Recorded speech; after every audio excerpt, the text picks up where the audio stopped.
Mga balita naman sa labas ng bansa, nagsagawa ng dalawang magkasunod na ballistic missile test ng Estados Unidos. Ito'y bilang pangdepensa sa inilunsad na ballistic missile test ng North Korea.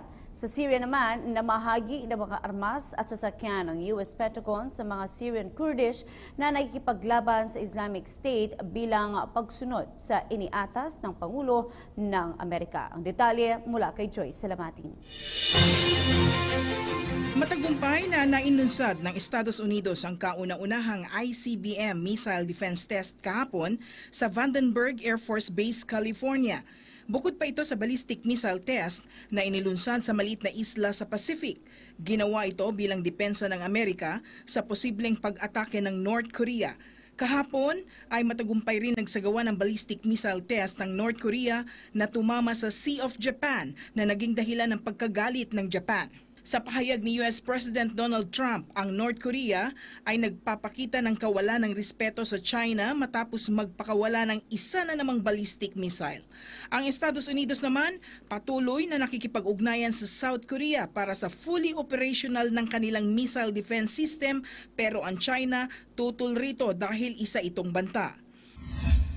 Dahil sa patuloy na pagbaha at pagkasira ng mga kalsada, nahihirapan ng mga opisyal ng Sri Lanka na magbigay ng pagkain, tubig at gamot sa mga nakaligtas sa baha.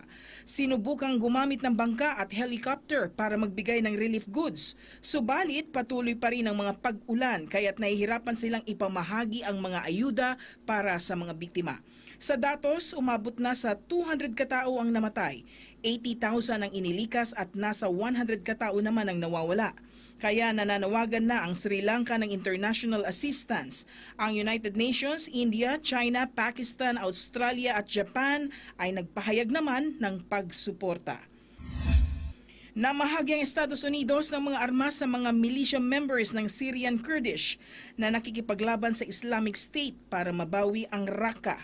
Sa pahayag ni Pentagon spokesman Major Adrian Rankin Galloway, tumanggap ng mga armas at sasakyan mula sa US military ang Kurdish fighters, alinsunod na rin ito sa kautusan ni US President Donald Trump. Para sa Bayan, Joyce Salamatin.